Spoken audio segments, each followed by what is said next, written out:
Well, that's nice. She thinks I have fans. I guess that's good. But now listen, not only don't I condone death or any kind of threats against anyone, especially since I get dozens of them a week myself, she tweets. After she saw it, she tweeted, ABC contacts my employer. This threat of violence against me by Jimmy Kimmel has been filed with the Capitol Police. She called the police. Obama amnesty. Amnesty. Obama amnesty.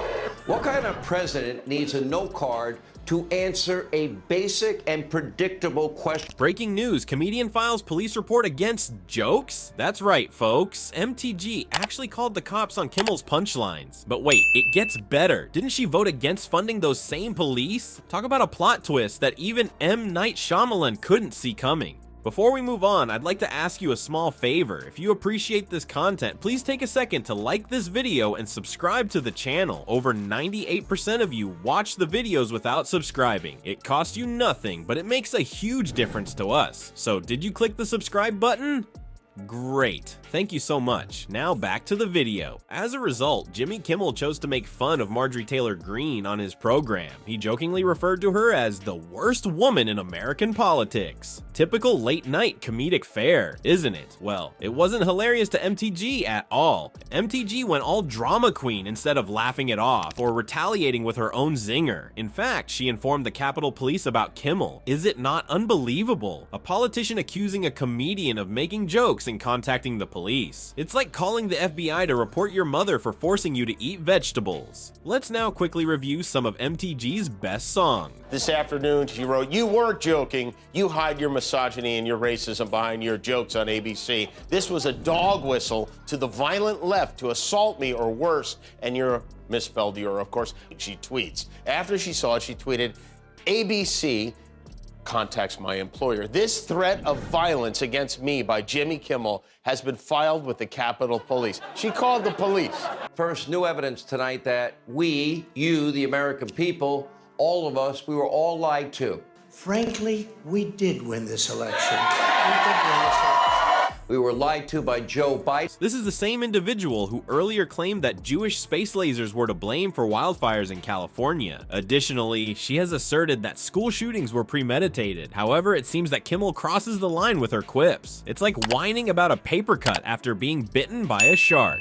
The majority of politicians tolerate jokes quite well. They are aware that it is a natural part of life. Do you recall the White House Correspondents' Dinner, where Obama lambasted Trump? Trump presumably planned his retaliation while he sat there. However, MTG, she's attempting to use the Capitol Police to criticize her own comedic style. Now, you may be wondering how Kimmel handled this whole farce around the police investigation. Let's just say that he didn't give up. He actually thought the whole thing was amusing. In essence, he stated, "MTG reported me to the same police she voted against giving money to." What a hilarious slam dunk. But this feud was only beginning, people. Well, that's nice. She thinks I have fans. I guess that's good. But now listen, not only don't I condone death or any kind of threats against anyone, especially since I get dozens of them a week myself. Keep wearing a mask. Well, Senator Cruz replied to this. That was not written to him. Bizarre. 535 members of Congress can attend the State of the Union without wearing masks. Still not good enough for Hollywood. After processing the fact that someone called the police on me, believe it or not, this has never happened to me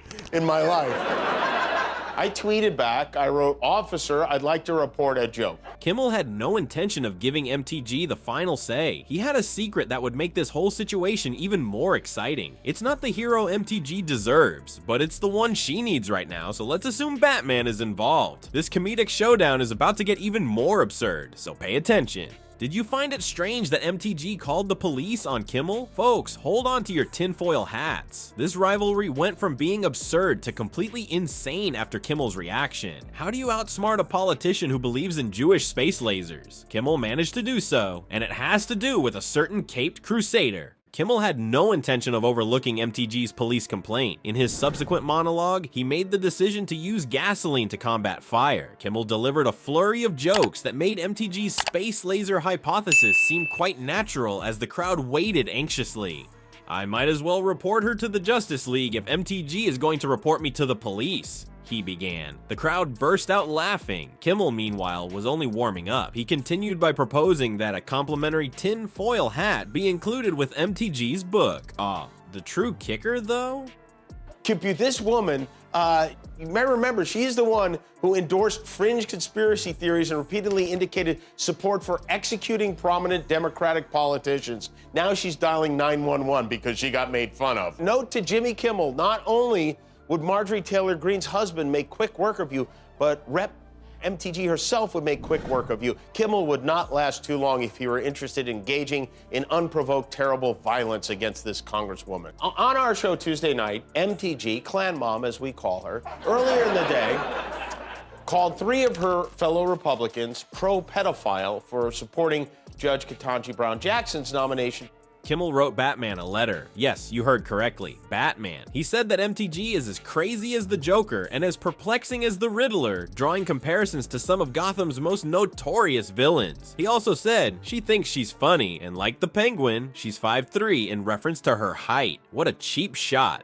The audience adored it. The number of people supporting Kimmel on social media skyrocketed. As it happens, drawing a comparison between a politician and a cartoon villain actually hits home. Who could have known? The worst part, though, is that following this incredible roast, Kimmel's ratings increased by 15%. People seem to be addicted to political humor. Conversely, MTG's approval ratings among potential voters plummeted, falling 8%. What about her fundraising? It dropped by a staggering 20% more quickly than Batman swooping down from a Gotham high. Thus, what began as a straightforward joke escalated into a full-fledged comedy war, with Kimmel coming out on top. Obama amnesty. Amnesty. Obama amnesty.